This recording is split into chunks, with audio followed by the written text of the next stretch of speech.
IAS institute నిర్వహిస్తున్న all India scholarship exam pass అవ్వండి. 2 years ఫీజులో 50% మాత్రమే పే చేయండి. రేవంత్ రెడ్డి పాలన 100% కొనసాగుతుందా లేక రాష్ట్ర ముఖ్యమంత్రిగా ఆయన ప్రమాణ స్వీకారం చేసిన డిసెంబర్ 7 రుణమాఫీ విషయంలో ప్రతిపక్షాల ఆరోపణలు చాలా ఉన్నాయి. రైతు భరోసాకు సంబంధించి చెప్తా. రైతు భరోసా ప్రభుత్వము రేవంత్ రెడ్డి ప్రభుత్వం నిర్మించాలి కానీ కూల్చివేతల వైపు దృష్టి సారించింది. జనాల్ని భయపెడుతోంది. ప్రగతి భవన్ అని పేరు పెట్టుకున్నారో ఆ భవన్ చుట్టుముట్టు ఉన్న ముళ్ళ కంచెను తొలగించింది. Welcome to Suman TV. Revanth Reddy ప్రభుత్వ పగ్గాలు చేపట్టి ఏడాది పూర్తిగా వస్తుంది. కాంగ్రెస్ పార్టీ అధికారంలోకి రావడానికి అనేక హామీలు ఇచ్చింది. ఈ 1 yearలో రేవంత్ రెడ్డి హామీలను నెరవేర్చడంలో సక్సెస్ అయ్యాడా లేకపోతే విఫలమయ్యాడా? ఎంసపై మనతో తెచ్చించడానికి ఉన్నారు టీశాట్ CEO, అలాగే జర్నలిస్ట్ అధ్యయన వేదిక అధ్యక్షుడు, ప్రముఖ రాజకీయ విశ్లేషకుడు వేణుగోపాల్ రెడ్డి. వేణుగోపాల్ రెడ్డి నమస్కారం. వేణుగోపాల్ రెడ్డి, రేవంత్ రెడ్డి పాలన 100% కొనసాగుతుందా లేకపోతే హామీలని ఎగనామం పెడుతూ కొనసాగుతుందా? ఒకటి, రాష్ట్ర ముఖ్యమంత్రిగా ఆయన ప్రమాణ స్వీకారం చేసింది డిసెంబర్ 7. సో అప్పటి నుంచి ఇప్పటి వరకు 1 yearకి సంబంధించి మీరు అడుగుతున్న ప్రశ్నకు ఇచ్చిన హామీలు 1 yearలోనే మొత్తం కంప్లీట్ కావు. సో ఒక్కొక్కటిగా ప్రాతిపదికన ఏది ప్రయారిటీ అనే దాని మీద ఎన్నికల్లో మనం ఏది ప్రయారిటీగా చెప్పినామో అవి ఖచ్చితంగా ఎక్కువ మందికి లబ్ధి చేకూరేటివి ఏమున్నాయి అనే దాని మీద ప్రభుత్వం ఎంచుకున్నది. రాగానే మహిళలకు ఉచితంగా బస్ ఫ్రీ ఇవ్వాలి అని చెప్పి ఒక హామీ ఇచ్చారు. అది ప్రజల్లో కొంత ఆకట్టుకున్నది, మహిళలను ఆకట్టుకున్నది. సో ఇమ్మీడియట్లీ ఆ హామీని ప్రభుత్వం నెరవేర్చింది.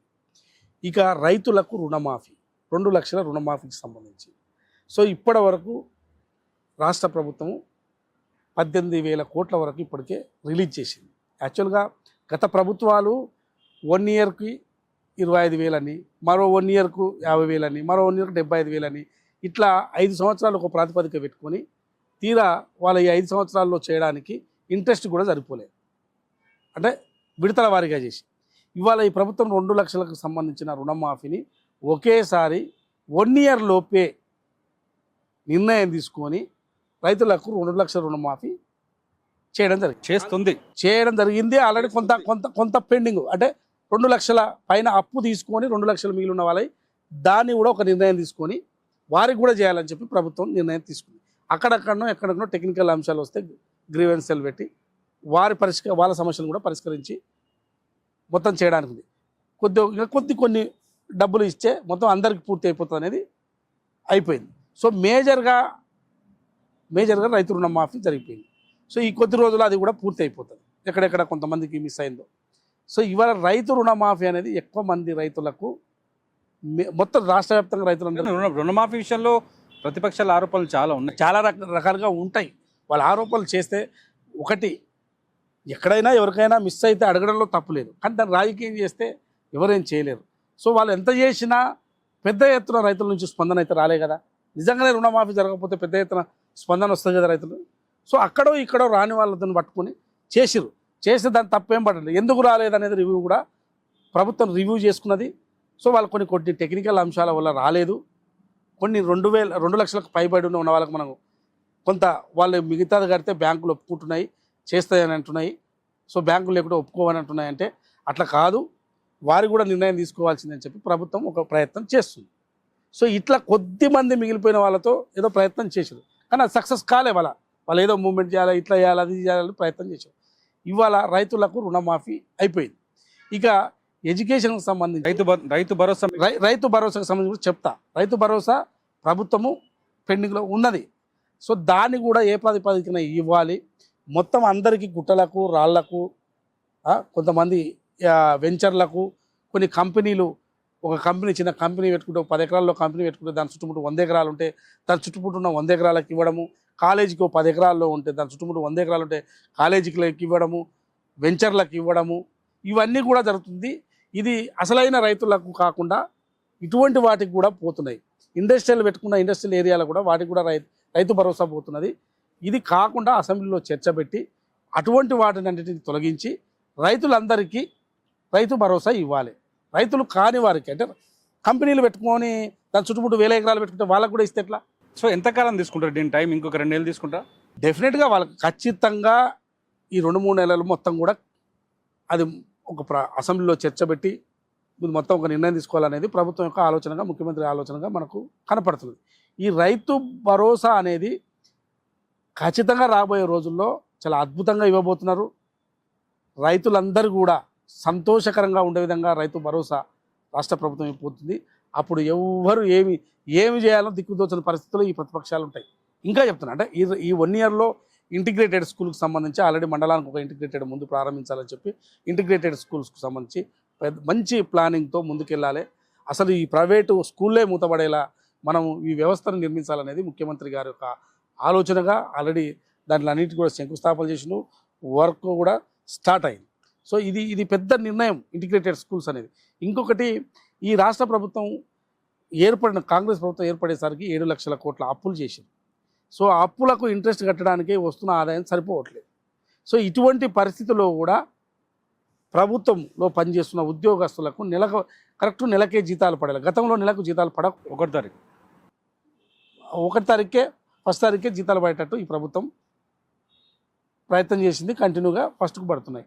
సో కాంట్రాక్టు, అవుట్సోర్సింగ్ అందరికీ పడాలనే దాని మీద ప్రభుత్వం ప్రయత్నం చేసింది.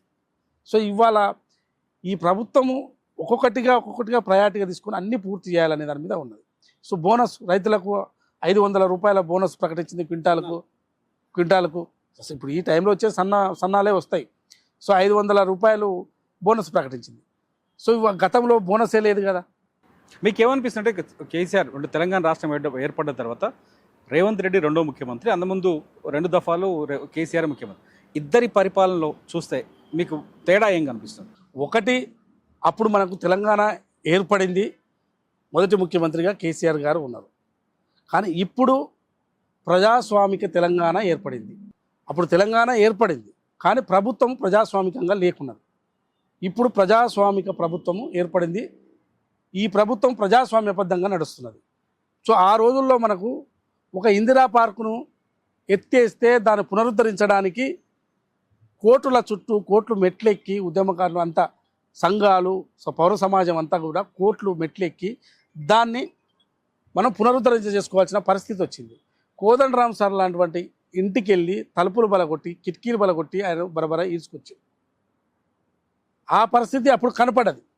ఇక ఎన్నో ఉన్నాయి. రైతులకు బేడీలు వేసినాయి కానీ ఇసుక లారీల మీద పెట్టి తొక్కిచ్చి మనుషులను చంపి వాళ్ళను జీవితాలు పనికి రాకుండా చేసిన దాఖలాలు ఎన్నో ఉన్నాయి.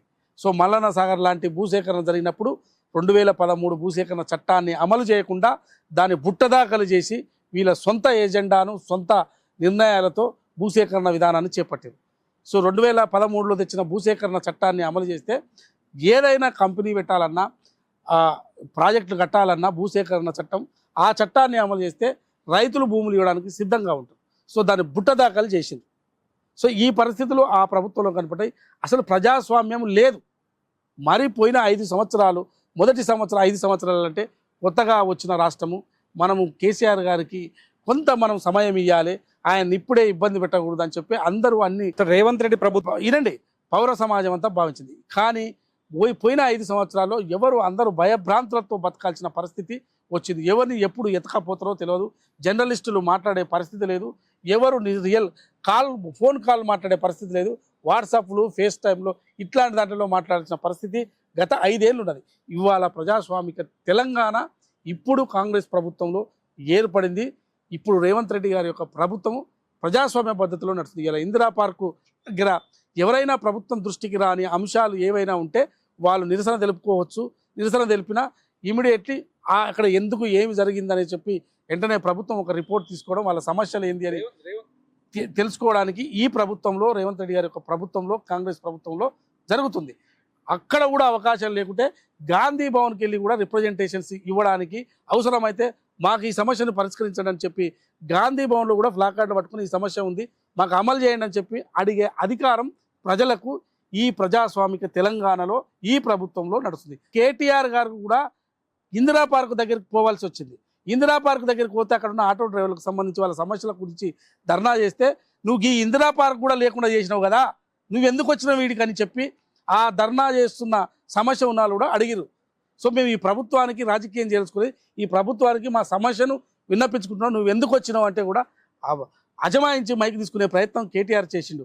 సో గా ఇందిరా పార్కు లేకుండా చేసింది గా ప్రభుత్వం, కానీ ఆ ఇందిరా పార్కు పోయే పరిస్థితి కల్పించింది, అంటే పోవడానికి కూడా అవకాశాన్ని ఇచ్చింది ఈ ప్రభుత్వం. అంటే ఎవరైనా సమస్యను ప్రభుత్వానికి తెలుపుకోవడానికి అవకాశం ఈ ప్రభుత్వం ఇచ్చింది.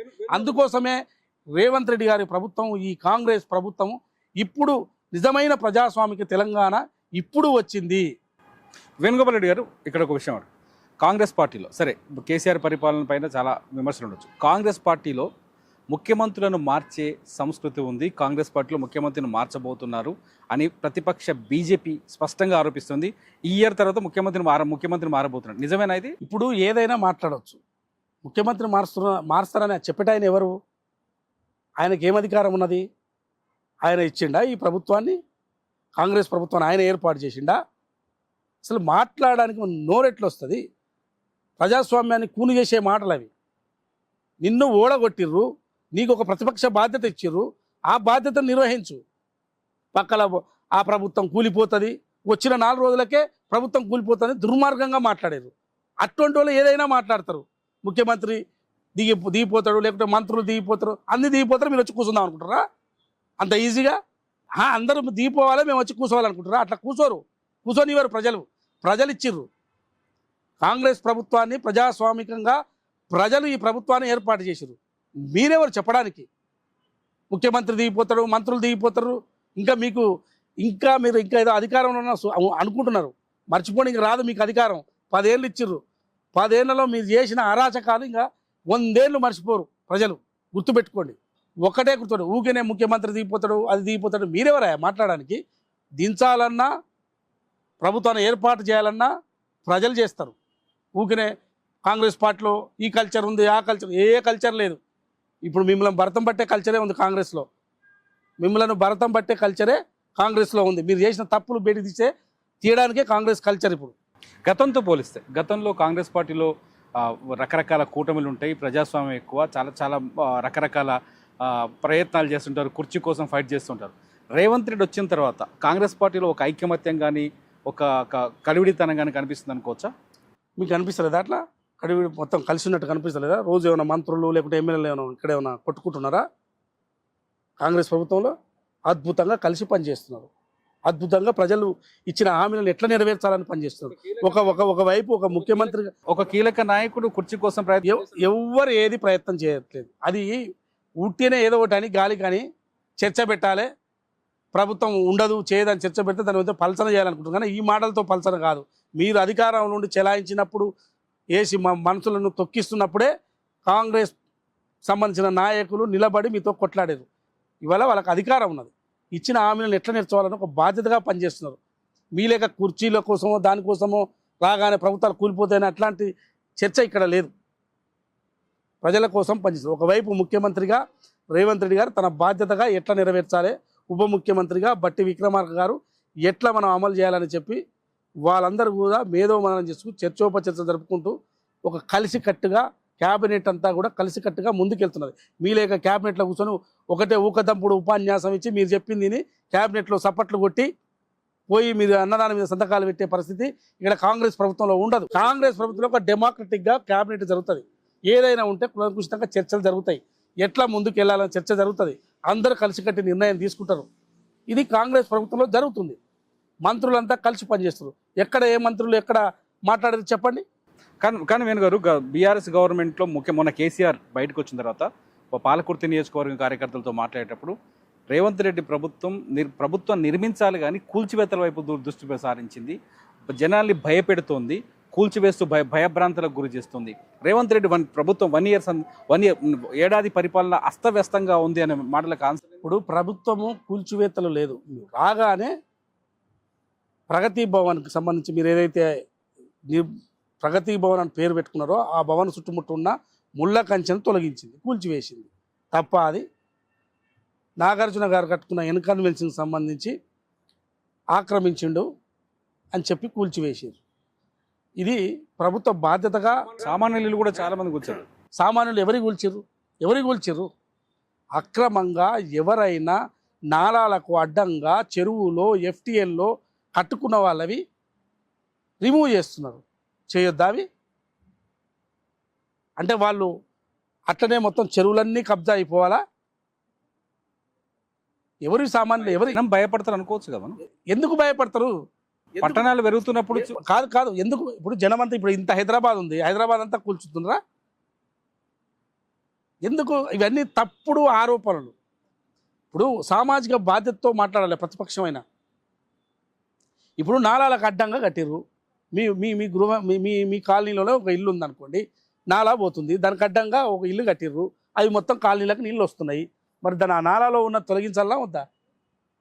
అక్కడ ఉన్న కాలనీ ప్రజలంతా కూడా సంతోషాన్ని వ్యక్తం చేస్తారు. ఎవరో ఏదో రౌడీజం చేసో కొంతమంది, లేకుంటే రకరకాల పొలిటికల్ ఇన్ఫ్లుయెన్స్తోనో చెర్ల నాలాల కట్టడము, ఎఫ్టీఎల్ కట్టడం జరిగినాయి అనుకోండి, మరి అది తొలగించాలా లేదా?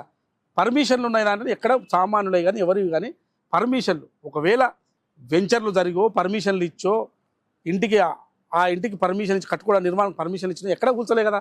ఒక్క పర్మిషన్ ఇచ్చింది మొత్తం వెంచర్ చేసి పర్మిషన్లు ఇచ్చి కట్టుకునే కూలగొట్టి ఒక్కరు కూడా చూపించారేంటి? సో మొత్తానికి ఫైనల్గా ఈ 1 ఇయర్లో ప్రభుత్వం అధికారంలోకి రాగానే తెస్తామన్న మార్పులన్నీ ఈ 1 ఇయర్లో పూర్తి అయిపోతాయా? ఇప్పుడు 1 ఇయర్లో ప్రభుత్వాన్ని ఇచ్చింది 5 ఏళ్ళకి ఇచ్చారు. ప్రభుత్వము ఏదైనా రాజకీయ పార్టీ ఇచ్చే హామీలను మేము వచ్చే 5 ఏళ్లలో మేము అన్నీ కూడా పూర్తి చేస్తామని చెప్పి హామీలు ఇస్తాం. ఏ రాజకీయ పార్టీ అయినా మేనిఫెస్టోలో. సో 100% పూర్తి చేయాలని చెప్పి ఈ ప్రభుత్వం భావిస్తుంది. 100%. నాకు తెలిసి 1 ఇయర్లోనే దాదాపుగా 80% మేజర్ హామీలు, ఎందుకంటే అత్యధికంగా బడ్జెట్ ఉన్న హామీలను, అది బడ్జెట్తో కూడుకున్నదే కదా. మహిళలకు ఆర్టీసీ బస్సు ఫ్రీగా పైసలు కూడా ఇస్తున్నారు. లేలే, ఆర్టీసీకి బస్సు 2500 ఇస్తున్నారు కదా. ఇస్తారు. 5 ఏళ్లలో ఖచ్చితంగా అమలు చేస్తారు. ఎప్పుడు ఇస్తారు? లాస్ట్ ఇస్తారు. లే ఖచ్చితంగా అమలు చేస్తారు. లాస్ట్లు ఇస్తారా మొదటి ఇస్తారా అనేది కాదు, ఇచ్చిన హామీని అమలు చేస్తారు. మీకు అత్యధికంగా బడ్జెట్తో కూడుకున్నది రుణమాఫీ. ఇంతకన్నా పెద్ద బడ్జెట్ దేనికి లేదు. ఈ రుణమాఫీనే చేయగా ఇంకా మిగతా బడ్జెట్ అంతా ఈజీ అయిపోతుంది కదా. మీరు చెప్తున్న 2500 ఇస్తున్న, మహిళలకు ఇస్తున్న 2500 కూడా బడ్జెట్ పెద్ద అన్నీ ఒకేసారి అయితే కావు కదా. అది మీకు అర్థమవుతుంది. ఫైనాన్స్ అంటే అన్నీ ఒకేసారి కావచ్చు, కానీ మీరు చెప్పింది ఏంది? 7 లక్షల కోట్ల అప్పులు చేశారు, కానీ ఎవరికి బయటికి చెప్పలే కదా.